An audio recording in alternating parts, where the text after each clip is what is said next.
Hello, this is Carl's Mustang, and today we're going to be doing a review on the Crew 2 with the Mazda RX-3 1972 model.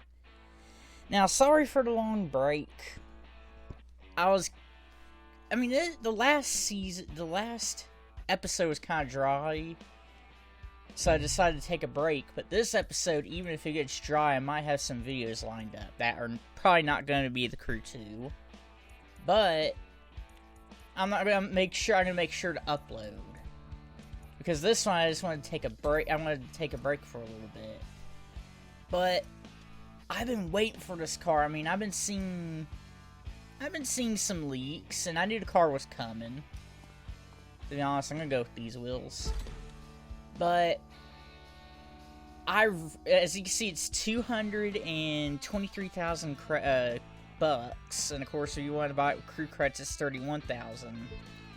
But I've been waiting for this car because my uncle owned this car, so that's pretty damn cool. My uncle owned this car, and he got rid of it to get a 240SX, which I guess ain't too bad of a thing, but I think I would have kept it the RX-3. But as usual, I'll see you guys out on the track. Here I am with the Mazda RX-3. Now, as usual, the thing's fully upgraded, and I have no pro settings on it. And I've been driving it a little bit. It's actually pretty fast. It only has a 4-speed transmission, but it's fast. I got to hit 234 without much help from nitrous, so that's pretty decent. And the acceleration is pretty good too, which of course it's rotary, so you kind of expect that. But for anybody that doesn't know the history of the RX-3, it's basically the one that started the RX-7 and the RX-8. It was the first RX car to come out. Now, when it comes to the rotary engine, there was the Mazda Cosmo. But the difference was it was more of a luxury performance car and not necessarily a performance car like you think of the RX being. So it was one of those things where those were the differences. But this thing has a shit ton of customization. I can tell you that, or not a ton, but quite a bit for a 1973 RX-3 or 1972 RX-3, which is not easy to come by today. So it has quite a bit of customization for what it is, and as you see, I painted it back in that greenish blue metallic because it just looks good with those wheels. And today we're going to be using the Everglades, because I thought, hey, my uncle lives in Florida, so hell, why not? But for a lot of people that said this car is copy and paste, it actually sounds different. It sounds more raw than the RX-7 and RX-8. So everybody that's telling you this car's copy and paste, they were bullshit. That's just the best way to put it. But as usual, I'll go quiet and I'll see you guys out on the track, and I'll get back with y'all after the run to tell y'all what I think. 2, 1.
Okay, now onto my thoughts about the car.